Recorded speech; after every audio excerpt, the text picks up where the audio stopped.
உங்களுடைய செய்தியை அநேகர் கேட்கிறார்கள், ஆச்சரியப்படுகிறார்கள். அதுக்காக நான் சொல்றேன். இப்பொழுது பாஸ்டர் உங்களை ஒப்புக் கொடுக்கிறேன். நீங்கள் வழி நடத்துங்கள். ஆமென். ஆமென். தேவனுக்கு மகிமை உண்டாவதாக. இன்றைக்கு நாங்கள் பரிசுத்தத்தை பற்றி பார்க்க போகிறோம். ஒரு ஜெபத்துடன் ஆரம்பிப்போம்.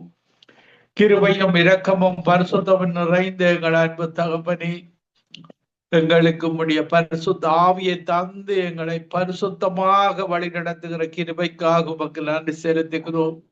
பரிசுத்த ஆவியை பெறாமல் இருக்கிற ஒவ்வொருவருக்கும் முடிவில நீர் உம்முடைய பரிசுத்த ஆவியை கொடுக்கும்படியாக ஜெபிக்கிறேன். பரிசுத்தத்தை அறிந்து கொள்ள நீர் பரிசுத்தராய் இருக்கிறது போல எங்கள் ஒவ்வொருவரையும் பரிசுத்தமாக்கி உம்முடைய பரிசுத்த ராஜ்யத்துக்கு எங்களை இழுத்து கொள்வீராக.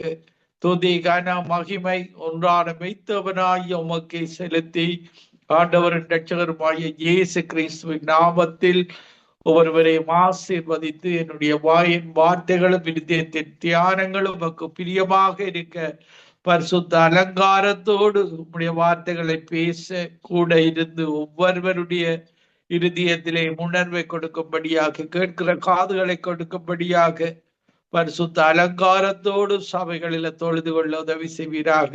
துதிகர மகிமை ஒன்றான மெய்த்தவனாகிய உமக்கே செலுத்தி ஆண்டவருமாகிய இயேசு கிறிஸ்துவின் நாமத்தில் ஒருவரை மீண்டுமாக ஆசீர்வதித்து ஜபிக்கிறேன். எங்களை எப்பொழுது நேசிக்கிற எங்கள் நல்ல பிதாவே, ஆமென். வெளிப்படுத்தின விசேஷம் 22ஆம் அதிகாரம் 11வது வசனத்துல சொல்லப்படுகிறது, பரிசுத்தமுள்ளவன் இன்னும் பரிசுத்தமாகட்டும். பாருங்கள், பரிசுத்த ஆவியானவர், நாங்கள் முழுக்கு ஞானஸ்நானத்தை பெற்றுக் கொள்கிறோம். இப்படியாக பரிசுத்த ஆவியானவருடைய ஞானஸ்நானத்தை பெற்றுக் கொள்ளும் பொழுது அவர் எங்களை பரிசுத்த ஆவியினால நிரப்பி பரிசுத்த பாதையிலே எங்களை வழி நடத்துகிறார். அந்த பரிசுத்தத்தை பெற்ற நாங்கள் இன்னும் பரிசுத்தமாக வேண்டும். இயேசுவை போல, அந்த இயேசு எப்படி பரிசுத்தமாக, நோய் வராது, 100% பரிசுத்தமாக இருக்கும் பொழுது நோய்கள் இருக்காது, கவலை இருக்காது, கண்ணீர் இருக்காது, பரலோக வாழ்வை நாங்கள் பெற்றுக்கொள்ளுவோம். இந்த உலகத்தில பரிசுத்த ஆவியின் பரலோகத்திலே அனுப்பப்பட்ட பரிசுத்த ஆவியினால யோயை பெற்றுக் கொள்ளுகிறோம். பரலோக சந்தோஷத்தை, எங்களுடைய அப்பா, எங்களுடைய தகப்பன் எங்களுடைய தேவைகள் எல்லாவற்றையும் சந்திக்கிறார். அவருடைய சந்தோஷத்தை நாங்கள் உணர்ந்திருக்கிறோம் பரிசுத்த ஆவியானவர் மூலமாக. இப்படியாக பாருங்கள், அறியாதவர்கள், இயேசுவை அறியாதவர்கள், பரிசுத்த ஆவியானவரை பெற்றுக் கொள்ளாதவர்கள், பாருங்கள், அந்த பரலோக சந்தோஷத்தை அவர்கள் அனுபவித்திருக்க மாட்டார்கள். நாங்கள் பெற்றிருக்கிற இன்பம் நீங்கள் எல்லாரும் பெற வேண்டும். நீங்க மதத்தில சரீர பிரகாரமாக கடவுள்களை தேடுகிறார்கள். அவர்கள் உலக பிரகாரமான காரியங்களை செய்கிறார்கள். தங்களுடைய சரீர பலத்தினால, தங்களுடைய பலத்தினாலும் அல்ல, பராக்கிரமத்தினாலும் அல்ல, அவருடைய ஆவியினால எல்லாம் ஆகும். அவருடைய ஆவி, அந்த பரிசுத்தம் தான் எங்களுடைய தேவைகள் எல்லாவற்றையும் பரலோகத்தில் இருந்து வானங்களை திறந்து எங்களை ஆசீர்வதிக்கிற தேவனாக இருக்கிறார். பாருங்கள், அவர் சொல்லும் பொழுது, இதோ சீக்கிரமாய் வருகிறேன். அடுத்த வசனத்துல சொல்லும் பொழுது, வெளிப்படுத்தின விசேஷம் 22ஆம் அதிகாரம் 12வது வசனத்துல, இதோ சீக்கிரமாய் வருகிறேன், அவனவருடைய கிரிகைகளின்படி அவனவனுக்கு நான் அளிக்கும் பலன் என்னோட கூட வருகிறது. பலனை கொண்டு வருகிறார். நீங்கள் எப்படியாக மெய்யான தேவனுக்கு உத்தமமாக, உண்மையாக, பரிசுத்தமாக இருக்கிறீர்கள் என்பதை பொறுத்து அவர் இந்த பலனை கொண்டு வருகிறவராக இருக்கிறார். பாருங்கள், இப்படியாக நாங்கள் இன்னும் பரிசுத்தம் உள்ளவனை இயேசு இன்னும் பரிசுத்தமாக வாழும்படி எங்களை அழைக்கிறார். நான் அல்பாவும் ஒமேகாவும் ஆதியும் அந்தமும் முந்தினவரும் பிந்தினவருமாயிருக்கிறேன். பாருங்கள், அல்பா ஒரு எழுத்தின் முதல் எழுத்து, கடைசி எழுத்து ஒமேகாவா இருக்கிறது. ஆதியும் தொடக்கமும் முடிவும். ஆதியிலே வார்த்தை இருந்தது, வார்த்தை தேவனிடத்தில் இருந்தது, அந்த வார்த்தை தேவனாக இருந்தது. ஆதியிலே இருந்த வார்த்தை, அவர்தான் தொடக்கமும். இந்த உலகத்தை படைத்து உருவாக்கின தேவன் அவர்தான் ஆதியும் அந்தமும். பாருங்கள், இந்த சூரியன், சந்திரன் எல்லாவற்றையும் படைத்து அவருடைய ராஜ்யம் புதிய வானம் புதிய பூமியை படைத்து நித்தியமாக வாழுகிற வாழ்வை அவர் தருகிற தேவனாக இருக்கிறார். அவர்தான் முந்தினவர் பிந்தினவர். பாருங்கள், பிதாவும் இயேசுவும் இந்த உலகத்தை வட்டடிக்கையில ஒன்றாக இருந்தவர்கள். நீதிமொழிகள் 17ஆம் அதிகாரத்தில் நீங்கள் வாசித்து பதிர்களாக இருந்தால், தேவனுக்கு அருகிலே செல்ல பிள்ளையாக எங்களுடைய மனுக்குலத்தின் பாவங்களுக்காக இந்த உலகத்தை வட்டணிக்கையில் தேவனோடு கூட இருந்தவர் தான் இயேசு. இப்படியாக எங்களுக்காக அடிக்கப்படுகிற ஆட்டுக்குட்டியாக ஆயத்தப்படுத்தி தேவன் எல்லாவற்றையும் அறிந்தவராக, ஆதாம் பாவம் செய்வான் என்பதை உணர்ந்தவராக, பாருங்கள், தூதர்கள் அந்த லூசிபரசும் அந்த தூதனை 3/4 தூதர்களும் விழுந்து போனதை அறிந்தவராக, ஏதேனின் தோட்டத்தில இருந்த பிசாசை அறிந்தவராக, தேவன் ஆதாமின் பாவத்துக்காக 2ஆம் ஆதாமாக இயேசு வந்து எங்களை மீட்டு கொண்டார். பாருங்கள், ஆதாமுக்கு கொடுக்கப்பட்ட கட்டளை பாருங்கள், ஈவ விருட்சத்தின் கனியையும் நன்மை தீமை அறியத்தக்க கனியையும் அந்த ஏதேன் தோட்டத்தில் வைத்தார். பாருங்கள், அவர்கள் ஜீவ விருட்சத்தின் கனியை அவர்கள் தெரிந்து கொள்ளவில்லை.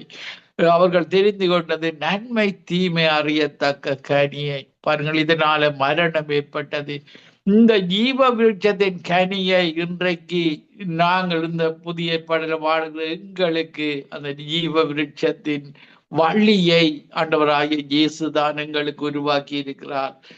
பாருங்கள், வெளிப்படுத்தின விசேஷம் 22ஆம் அதிகாரம் 14வது வசனத்துல, ஜீவ விருட்சத்தின் மேல் அதிகாரம் உள்ளவர்களாவதற்கும் வாசல்கள் வழியாய் நகரத்துக்குள் பிரவேசிப்பதற்கும் அவருடைய கற்பனைகளின்படி செய்கிறவர்கள் பாக்கியவான்கள். நகரத்தின் வாசல் வழியாக எங்களை பிரவேசிக்க அழைத்திருக்கிறார். பாருங்கள், ஜீவ விருட்சத்தின் பாதையிலே ஆதாம் ஏவாள் இழந்த அந்த ஜீவ விருட்சத்தின் பாதையை ஆண்டவராய் இயேசு கிறிஸ்து பரிசுத்த ஆவி எங்களுக்கு தந்து பரிசுத்தமாக வாழ்ந்து வாசல் வழியாக பிரவேசிக்கிற பாக்கியத்தை அவர் எங்களுக்கு தந்திருக்கிறார்.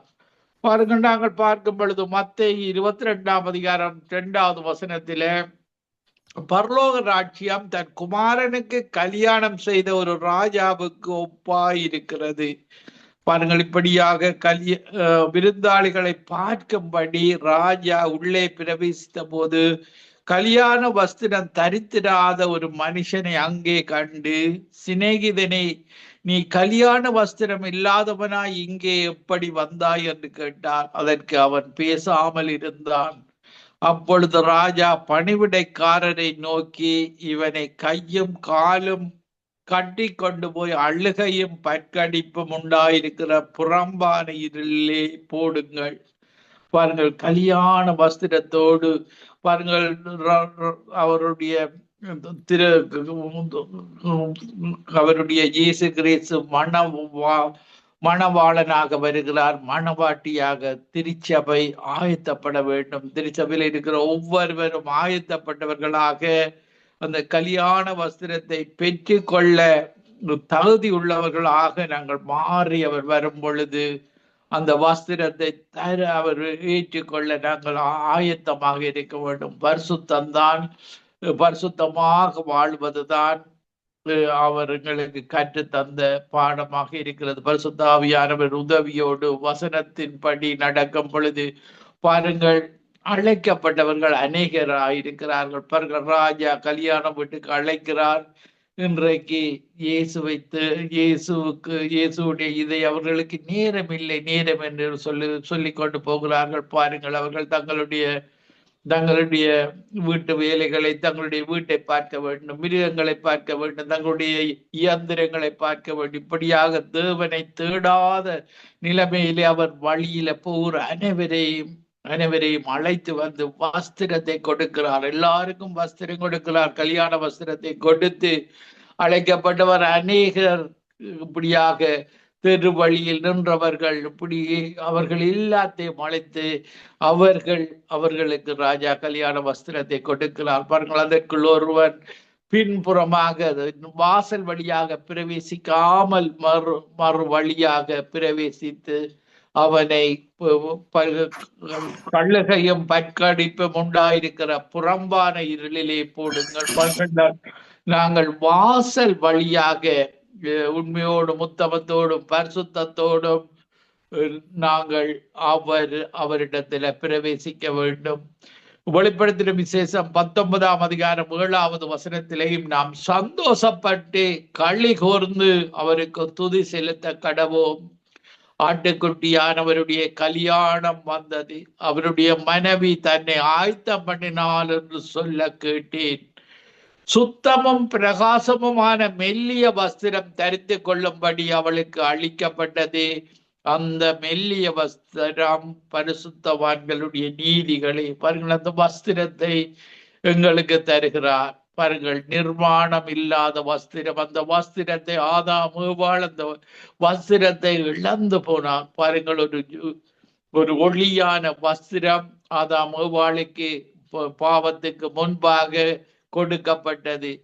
பாவத்தின் பின்பாக அவர்கள் அந்த வஸ்திரத்தை இழந்து விட்டார்கள், அந்த ஒளியான வஸ்திரத்தை. அதன் பின்பு அவர்கள் நிர்வாணமாய் தேவனுக்கு விரோதமாக பாவம் செய்து நிர்வாணம் என்பதை உணர்ந்து கொண்டார்கள். அந்த வஸ்திரத்தை இன்று மீண்டுமாக எங்களுக்கு ஆண்டவராகிய இயேசு கிறிஸ்து சுத்தமும் பிரகாசமுமான மெல்லிய வஸ்திரம் தரித்து கொள்ளும்படி அவளுக்கு அளிக்கப்பட்டது. அந்த மெல்லிய வஸ்திரம் பரிசுத்தவான்களுடைய நீதிகளே. பின்பும் அவர் என்னை நோக்கி, ஆட்டுக்குட்டியானவரின் கல்யாண விருந்துக்கு அழைக்கப்பட்டவர்கள் பாக்கியவான்கள் என்று எழுது. மேலும் இவைகள் தேவனுடைய சத்தியமான வசனங்கள் என்று என்னுடனே சொன்னார். பாருங்கள், ஆதியாகமம் 2ஆம் அதிகாரம் 9வது வசனத்துல தேவனாகிய கர்த்தர் பார்வைக்கு அழகும் புசிப்புக்கு நலவுமான சகலவித விருட்சங்களையும் தோட்டத்தின் நடுவிலே ஜீவ விருட்சத்தையும் நன்மை தீமை அறியத்தக்க விருட்சத்தையும் பூமியிலிருந்து முளைக்க பண்ணினார். பாருங்கள், ஏதேன் தோட்டத்தில் நடுவில் 2 விதமான விருட்சங்கள். ஒன்று ஜீவ விருட்சம், மற்றது நன்மை தீமை அறியத்தக்க விருட்சம். பாருங்கள், இப்படியாக ஜீவ விருட்சத்தை அவர்கள் புசிக்க தவறிவிட்டதன் நிமித்தம் அவர்கள் தேவனுக்கு விரோதமாக பாவம் செய்து தேவனுக்கு முன்பாக தேவன் குளிர்ச்சியான வேளையில் அவரிடத்தில் வரும் பொழுது அவர்கள் ஒழித்து கொண்டதை பார்க்கக்கூடியதாக இருக்கிறது. இன்றைக்கு பாருங்கள், மதத்தில் இருக்கிறவர்கள், நீங்கள் பாவத்தில் வாழுகிறவர்கள், அந்த ஒன்றான மெய்த்தேவன் இடத்தில் நீங்கள் சேர முடியாதவர்களாக இருக்கிறீர்கள். உங்களுடைய பாவம், உங்களுடைய சாபம், இருளின் பிள்ளைகளாக வாழுகிறீர்கள். நாங்களும் இருளின் பிள்ளைகளாக வாழ்ந்தோம். இயேசுவை இரட்சகராக ஏற்றுக்கொண்டு அவருடைய இரத்தத்தினாலே எங்கள் பாவங்கள் கழுவப்பட்டு பரிசுத்த ஆவியை பெற்று எங்களை பரிசுத்தமாக்கி அந்த ஜீவ விருட்சத்தின் கனியை புசிக்க அவரோடு கூட அவருடைய ராஜ்யத்துக்கு எங்களை மீண்டுமாக அழைத்தவர் தான் ஆண்டவராகிய இயேசு கிறிஸ்து. எங்களை தெரிந்து கொண்டிருக்கிறார். அவருடைய ஊழியத்தை செய்கிறவர்கள், அவரை உண்மையோடும் ஆவியோடும் தொழுது கொள்ளுகிறவர்கள், பரிசுத்த ஆவியின் அபிஷேகத்தினால ஒவ்வொரு நாளும் இந்த வேதாகமத்தை வாசித்து நேசித்து பரிசுத்த பாதையில நடக்கிறவர்களுக்கு அவர் அந்த பரிசுத்த வஸ்திரத்தை எங்களுக்கு தருகிறார். பாருங்கள், இப்படியாக அவர்கள் பாவம் செய்து இந்த சரீரம் எங்களுக்கு வந்தது. நாங்கள் ஆதாம் ஏவாளுடைய சந்ததியாக இருக்கிறோம். பாவ சரீரத்தோடு நாங்கள் வாழுகிறோம். கண்களில் இச்சை, மாம்சத்தில இச்சை, ஜீவனத்தில பெருமை, இந்த மூன்று காரியங்களும் பிசாசுக்கு ஆதாமாவால் இடம் கொடுத்தது நிமித்தம் எங்களுக்கு அதே சரீரம் வந்து எங்களையும் இப்படியான இச்சைக்குள்ள கொண்டு நடத்துகிறது. இந்த இச்சையில இந்த விடுவிப்புத்தான் ஆண்டவராகிய இயேசு கிறிஸ்து உங்களுக்கு வேண்டும். பாவத்திலிருந்து விடுதலை பெற இந்த இது ஒரு சாபமான பூமியாக, சபிக்கப்பட்ட பூமியாக இருப்பதன் நிமித்தம் இயேசு இந்த சபிக்கப்பட்ட பூமியை ஆசீர்வாதமான பூமியில எங்களை வாழ வைக்கிற தெய்வமாக ஆண்டவராகிய இயேசு கிறிஸ்து இருக்கிறார். மதம் உங்களை விடுதலை தர முடியாது. உங்களுடைய பாவங்கள் உங்களை விடுவிக்க முடியாது. நீங்கள் யாரையும் நம்பி ஏமாற்றப்படாமல் அந்த ஒன்றான மெய்த்தேவன், இந்த உலகத்தை படைத்த ஒன்றான மெய்த்தேவனிடத்துல தான் எங்களுக்கு நித்திய வாழ்வு உண்டு. அவர் தன்னுடைய குமாரனாக இயேசுவாக இந்த உலகத்துல வந்து பாவம் செய்த ஆதாமுபாலின் சந்ததிக்காக அவர் 2026 ஆண்டுகளுக்கு முன்பாக சிலுவையில் ரத்தம் சிந்தி மரித்து உயிர்த்தெழுந்த அன்றைக்கு உயிரோட பிதாவின் வலது பார்சத்தில பிதாவுக்கு கீழ்ப்படிந்தவராக இந்த உலகத்துல வாழ்ந்து மரித்து உயிர்த்தெழுந்த இன்றைக்கும் வாக்கு கடங்காத பெருமிச்சுவலோடு எங்களுக்காக பரிந்து பேசிக் கொண்டிருக்கிறார். நாங்கள் தேவனுடைய பிள்ளைகளாக இயேசுவின் நாமத்தின் மேல் விசுவாசம் உள்ளவர்களாகி இயேசுவை ஏற்றுக்கொண்டவர்கள் எத்தனை பேர்களோ அத்தனை பேர்களும் தேவனுடைய பிள்ளைகளாகப்படி எங்களுக்கு அதிகாரத்தை தந்து இன்றைக்கும் நாங்கள் அவரை ருசிக்கிறோம். கர்த்தர் நல்லவர் என்பதை நாங்கள் ருசித்து பார்க்கிறோம். அவர் உண்மையிலே நல்லவர் தான், பொய்யுரையாத தேவன், உண்மையுள்ள தேவன், உயிருள்ள தேவன். பாருங்கள், மனிதனுக்கும் தேவனுக்கும் இடையுள்ள பிரிவினை அன்றைக்கு ஆதாமுவால் பாவம் செய்தது நிமித்தமாக எங்களுக்கும் வந்திருக்கிறது. பாருங்கள், ஏசாயா 59ஆம் அதிகாரம் 1வது வசனத்துல, இதோ ரட்சிக்க கூடாதபடிக்கு கர்த்தருடைய கை குறுகி போகவும் இல்லை, கேட்க கூடாதபடிக்கு அவருடைய செவி மந்தமாகவில்லை. எங்களுடைய தேவன் காதில் உண்டு, அவருக்கு காதுள்ள தேவன் கேட்க மாட்டாரோ? கண்ணிலுள்ள தேவன் பார்க்க மாட்டாரோ? அவர் பரலோகத்திலிருந்து இந்த பூமியை நோக்கி பார்த்து கொண்டிருக்கிறார். என்னை தேடுகிற உணர்வுள்ளவன் உண்டோ என்று சொல்லி 5 கண்டங்களையும் நோக்கி பார்க்கிறார். இந்த நித்திய வெளிச்சம் சங்கமன் ரேடியோவில் இணைந்திருக்கிற நாங்கள் ஒவ்வொருவரும் அவரை உண்மையோடும் ஆவியோடும் பரிசுத்த அலங்காரத்தோடும் அவரை நோக்கி பார்க்கிறோம். பாருங்கள், அவர் எங்களை ஆசீர்வதிக்கிற தேவனாக இருக்கிறார். பாருங்கள், அவர் ரட்சிக்கப்படாதபடி இருப்பதற்கு காரணம் அடுத்த வசனத்தில, இசையா 59ஆம் அதிகாரம் 2வது வசனத்தில, உங்கள் அக்கிரமங்களே உங்களுக்கு உங்கள் தேவனுக்கு நடுவாக பிரிவினை உண்டாக்குகிறது. உங்கள் பாவங்களே அவர் உங்களுக்கு செவி கொடாதபடிக்கு அவருடைய முகத்தை உங்களுக்கு மறைக்கிறது. பாருங்கள், முகம் மறைக்கப்படுகிறது. ஒரு பாவத்தோடு சாபத்தோடு ஒரு மனிதன் தேவனிடத்துல விண்ணப்பம் பண்ணும் பொழுது அவர் தன்னுடைய முகத்தை திருப்பி விடுவார். அந்த பாவத்தில இருந்து நீங்கள் மன்னிப்பை பெற்று அந்த தேவனிடத்துல பரிசுத்த ஆவியான ஒரு அபிஷேகத்தை பெற்று பிள்ளைகளாக வந்துவிடும் பொழுது பிள்ளைகளை தகப்பன், உலக அப்பாக்களே தகப்பன் மகன் கேட்கிற காரியங்களை செய்து கொடுக்கிறவராக இருக்கிறார். பாருங்கள், இப்படியான உலக அப்பாக்களை செய்யும் பொழுது எங்களுடைய தேவன் நன்மையான ஈவுகளையும் பரிபூர்ணமான வரங்களையும் பரிசுத்த ஆவியையும் தருவது அதிக நிச்சயம் அல்லவா? பாருங்கள், இன்றைக்கு இந்த யுத்தங்களினால இன்றைய நாடுகளிடத்துல இரத்தம் கை நிறைந்திருக்கிறது. பாருங்கள், உங்கள் கைகள் இரத்தத்தினாலும் உங்கள் விரல்கள் அக்கிரமத்தினாலும் கரைப்பட்டிருக்கிறது. உங்கள் உதடுகள் பொய்யை பேசி உங்கள் நாவு நியாயக்கேட்டை வசனிக்கிறது. நீதியை தேடுகிறவன் இல்லை. இந்த உலகத்தில குறைவாக இருக்கிறது நீதியை தேடுகிறவர்கள். சத்தியத்தின்படி வழக்காடுகிறவன் இல்லை. மாயையை நம்பி அபத்தமானதை பேசுகிறார்கள். தீமையை கற்பந்தரித்து அக்கிரமத்தை பெறுகிறார்கள். அவர்கள் மாயையை நம்புகிறார்கள். வீணான தேவர்கள். இந்த மதங்களை பற்றி வேதாகமத்தில் தெளிவாக சொல்லப்பட்டிருக்கிறது. வீணான தேவர்கள். அவர்களால் மழை வருஷிக்க பண்ண முடியாது. சூரியன் சந்திரனை உருவாக்கின தேவன் தான் நாங்கள் உண்டாக்கின ஒன்றான மெய்த்தேவன். மாயைகளால ஒன்றுமே செய்ய முடியாது.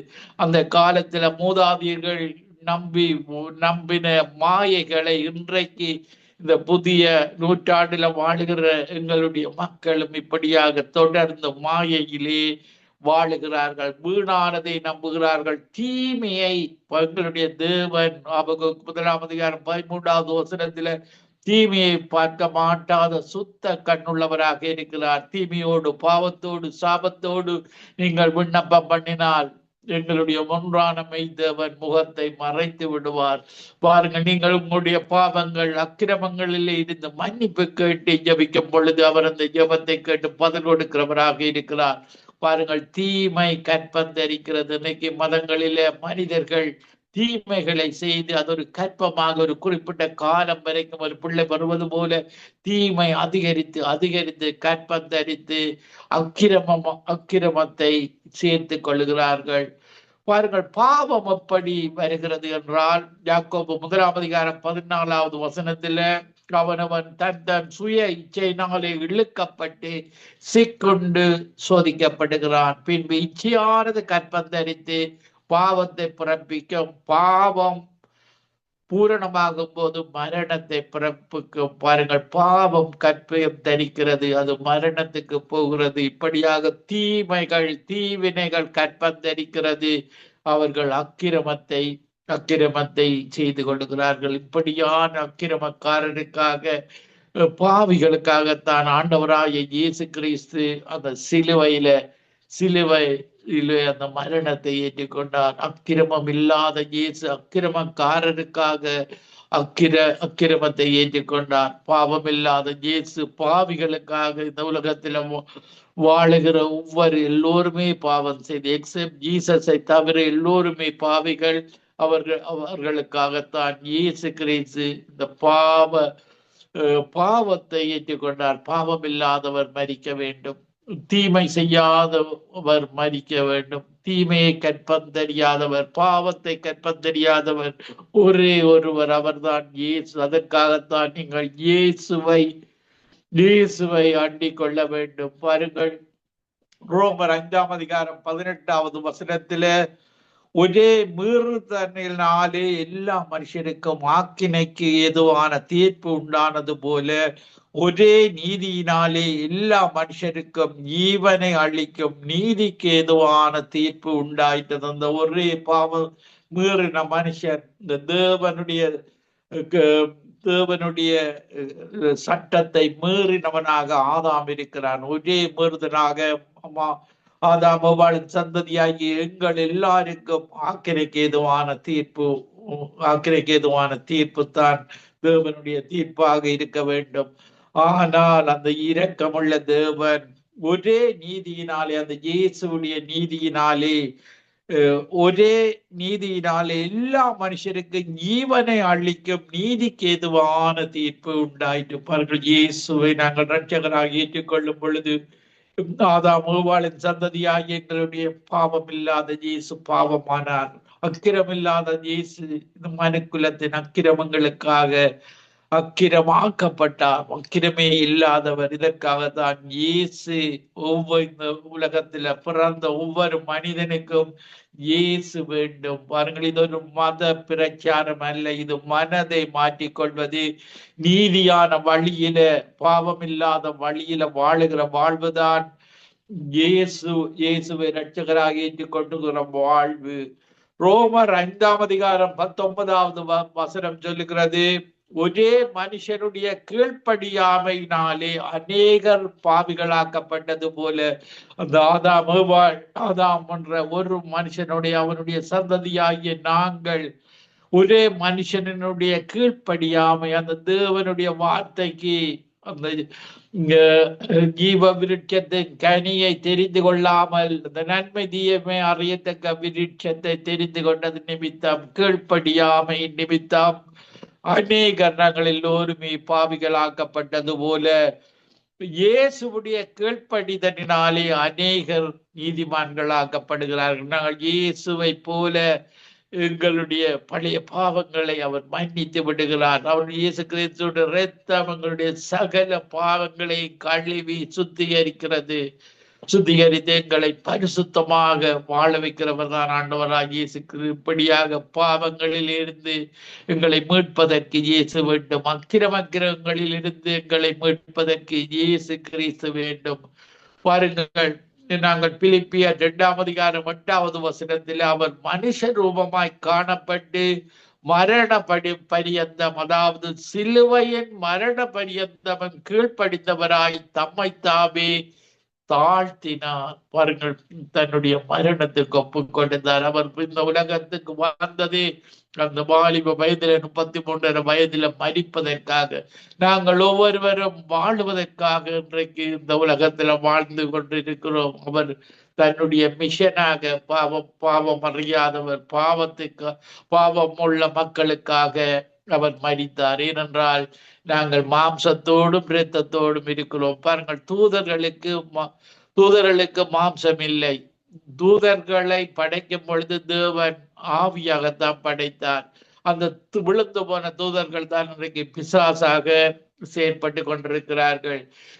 தேவனுடைய சாயலாகத்தான் இந்த மாம்சத்தோடும் இரத்தத்தோடும் படைக்கப்பட்ட மனிதன் தேவனுடைய சாயலாக படைக்கப்பட்டவன். பாருங்கள், எபிரேயர் 2:14 வசனத்தில பிள்ளைகள் மாம்சத்தையும் இரத்தத்தையும் உடையவர்களாக இருக்க அவரும் அவர்களைப் போல மாம்சத்தையும் இரத்தத்தையும் உடையவரானார்.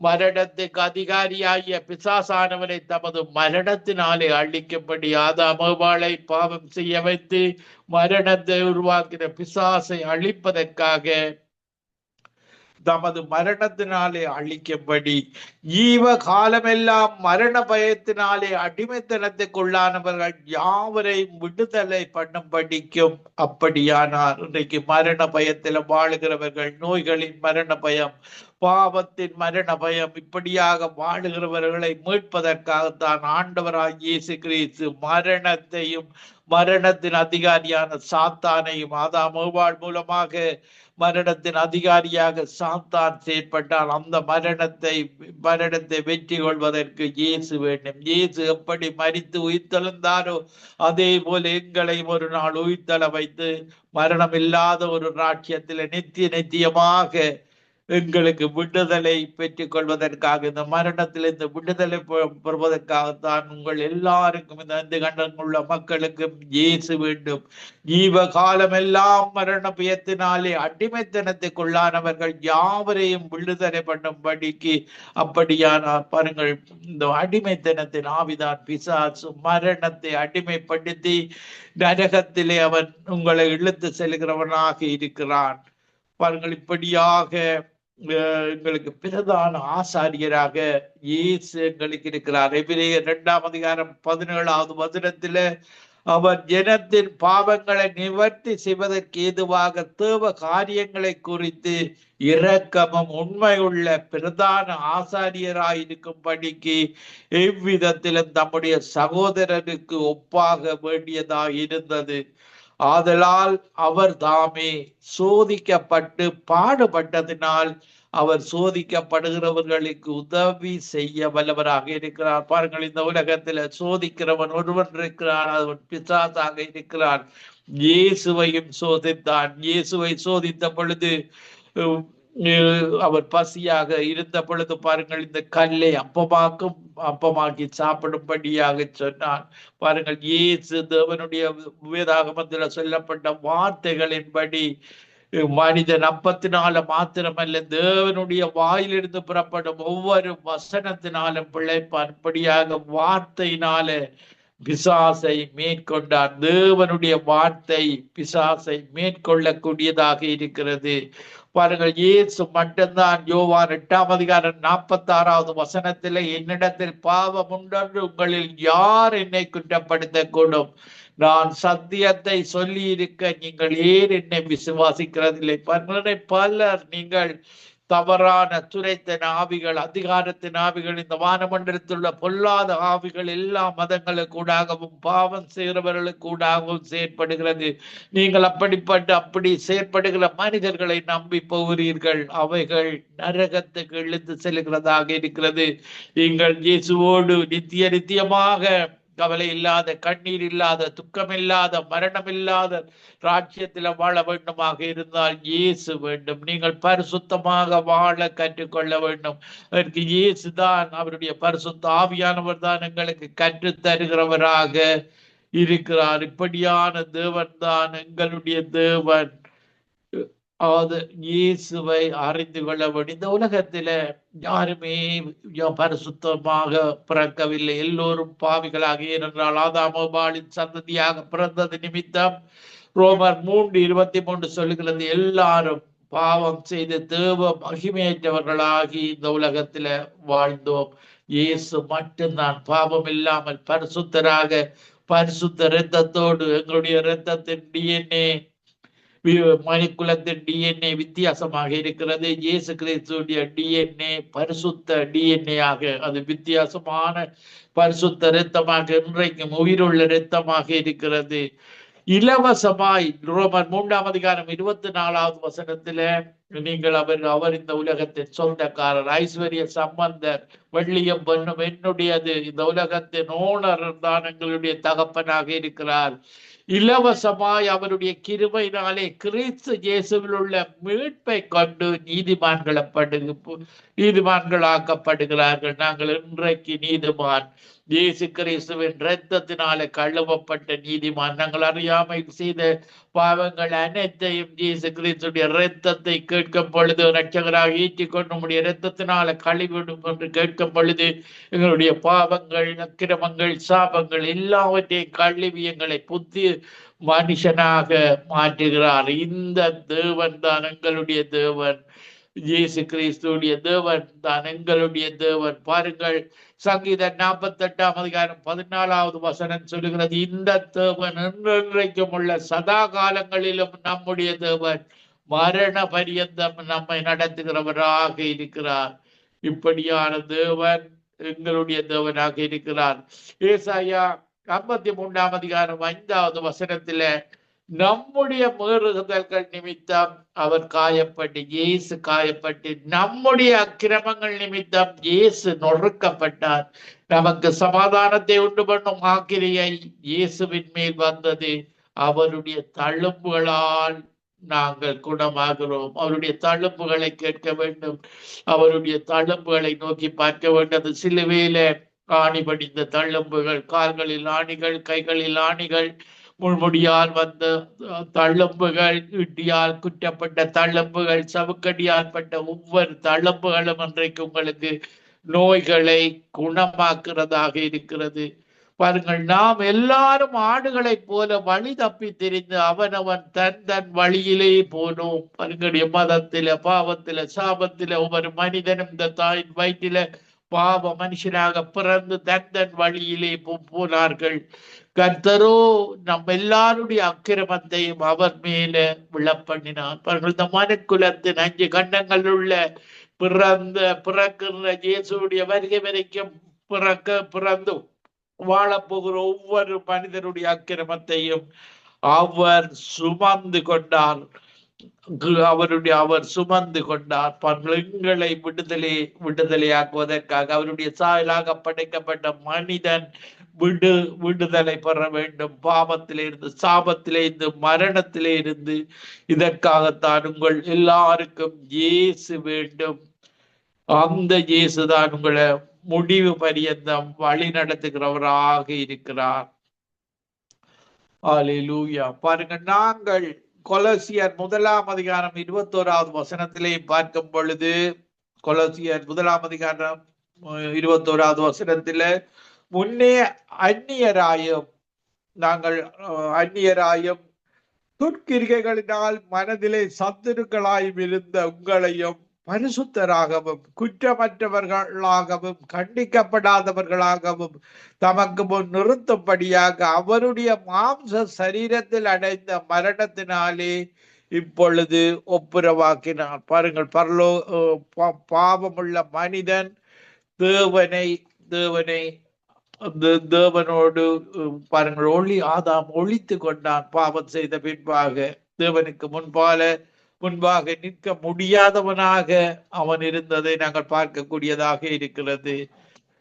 அதற்காகத்தான் இயேசுவை இரட்சகராக ஏற்றுக்கொண்டு அவரிடத்திலே இந்த மன்னிப்பை பெற்றுக் கொள்ளும் பொழுது எங்களுடைய பாவங்கள் மன்னிக்கப்படுகிறது. எங்களுக்கு ஒரு நித்திய வாழ்வை தருகிறவராக இருக்கிறார். எங்களுடைய அறியாமல் செய்த காலங்களில எங்களுடைய பாவங்களை அவர் மன்னித்து விடுகிறார். பாருங்கள், எபேசியர் 4 அதிகாரம் 24 மெய்யான நீதியிலும் பரிசுத்தத்திலும் தேவனுடைய சாயலாக சிருஷ்டிக்கப்பட்ட புதிய மனுஷனை தரித்து கொள்ளுங்கள்.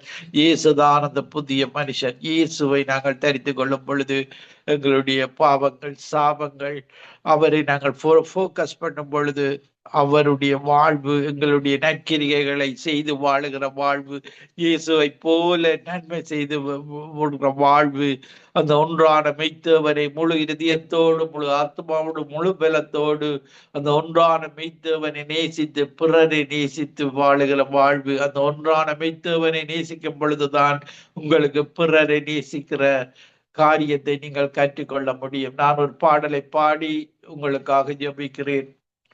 ஓ மனிதனே, நீ எங்கே போகிறாய்? காலையில் மலர்ந்து மாலையில் மறையும் மலராய் வாழ்கிறாய். மண்ணில் பிறந்த மானிடனே, மண்ணுக்கே திரும்புவாய். மரணம் உன்னை நெருங்கும் போது எங்கே ஓடுவாய்? மரணத்தின் பின்னே நடப்பது என்ன என்பதை அறிவாயோ? ஓ மனிதனே, நீ எங்கே போகிறாய்? காலையில் மலர்ந்து மாலையில் மலரும் மலராய் வாழ்கிறாய். பாவியாய் பிறந்த மானிடனே, பாவியாகவே மரிக்கின்றாய். இயேசுவை உள்ளத்தில் ஏற்றிக்கொண்டால் நீ என்றே மரணத்தை வென்றிடுவாய். நித்திய ஜீவனை பெற்று நீ மோட்சத்து நிலைத்தென்று வாழ்ந்திடுவாய். ஓ மனிதனே, நீ எங்கே போகிறாய்? காலையில் மலர்ந்து மாலையில் மறையும் மலராய் வாழ்கிறாய். ஆண்டவரே, இந்த நிகழ்ச்சியை கேட்டுக்கொண்டிருக்கிற ஒவ்வொரு மக்களுக்காக, மறுவலை கேட்க போகிற ஒவ்வொரு மக்களுக்காக ஜெபிக்கிறீர். ஆண்டவரே, உம்முடைய இயேசுதான் ரட்சகர். இயேசுவின் இரத்தம் தான் எங்கள் பாவங்களை கழுவுகிறது. எங்களுடைய அக்கிரமங்கள், பாவங்கள், மீறுதல்கள் எல்லாம் இயேசுவினால்தான் மன்னிக்கப்படுகிறது என்பதை இந்த 5 கண்டத்தில் உள்ள விசேடமாக தமிழ் மக்கள், ஒவ்வொரு மக்களும் அறிந்து கொண்டு இயேசுவிடத்துல வந்து ஒரு மனதை மாற்றிக்கொண்டு அந்த மெய்யான தேவனிடத்துல தேவனுடைய பிள்ளைகளாக தேவன் தருகிற அந்த இமைக்கு பின்பு மறுமையில் ஒன்றான மெய்த்தவராகிய உம்மையும் நிரப்பிரவராகிய இயேசு கிறிஸ்து அறிந்து கொள்ளும் பொழுது அந்த நித்திய வாழ்வை, பரிசுத்தமாக உம்மோடு வாழுகிற வாழ்வை இந்த உலகத்துல நாங்கள் வாழும் போது கூட உம்மை போல வாழ்ந்து கொள்ள எங்கள் ஒவ்வொருவருக்கும் கிருபை செய்வீராக. அப்பத்தை கேட்டால் கல்லை கொடுப்பேனா, வீரை கேட்டால் பாம்பை கொடுப்பேனா? பொல்லாதவர்களாகிய நீங்கள் உங்கள் பிள்ளைகளுக்கு நல்ல ஈவுகளை கொடுக்கும் பொழுது இந்த நேரத்துல பரிசுத்த ஆவியானவர் இந்த கேட்டுக்கொண்டிருக்கிற ஒவ்வொருவரையும் பரிசுத்த ஆவியினால் நிரப்புவீராக. உச்சந்தலிருந்து உள்ளங்கால் வரைக்கும் நசனாய இயேசு கிறிஸ்துவை பரிசுத்த ஆவியினால் நிரப்பினது போல, அக்கினியினால் நிரப்பினது போல ஒவ்வொருவரை நிரப்புவீராக. இயேசுவின் நாமத்தில், இந்த name of Jesus, holy name of Jesus, mighty name of Jesus, ஒவ்வொருவரை நிரப்பும். ஒவ்வொருவரும் உடைய அபிஷேகத்தினால தீமையை வெறுக்கிறவர்களாக, பாவத்தை வெறுக்கிறவர்களாக, சாபத்தை வெறுக்கிறவர்களாக, இயேசுவை போல நன்மை செய்கிறவர்களாக ஒவ்வொருவரை மாற்றுவீராக. உம்மை எங்களுடைய வாழ்வில எங்களுடைய கதாநாயகனாக, ராஜாவாக, எங்களுடைய சகோதரர், மூத்த சகோதரனாக நாங்கள் எப்பொழுதும் பார்த்து வாழ ஒவ்வொருவரும் மனம் திரும்பி ரட்சிக்கப்படாதவர்கள் ஒவ்வொருவரும் இயேசு நாமத்தில இயேசுவை அறிந்து அறிந்து அவரை போல வாழ்ந்து அந்த அபிஷேகத்தை பெற்று பரிசுத்த ஆவியானவர் எங்களை மேலும் பரிசுத்தமாக்குவீராக. ஒவ்வொருவரையும் பரிசுத்த அலங்காரத்தோடு நாங்கள் உம்மை தொழுது கொள்ள, பரிசுத்தம் உள்ளவன் இன்னும் பரிசுத்தமாக வாழ கிருபை செய்வீராக, உதவி செய்வீராக. ஒவ்வொருவரையும் பரிசுத்தமாக்கும். இயேசு கிறிஸ்துவின் நாமத்தில் ஒவ்வொருவரையும் என் இருதயத்தின் ஆழத்தில் இருந்து ஆசீர்வாதத்தை ஜபிக்கிறேன். எங்களை எப்பொழுது நேசிக்கிற எங்கள் நல்ல பிதாவே. ஆமீன், ஆமீன், ஆமீன். ஆமேன், ஆமேன், ஆமேன், ஆமேன். பாஸ்டர், அருமையான வார்த்தைகள் மூலமா ஆமேன் அவரோட வெளியேறப்பெற்ற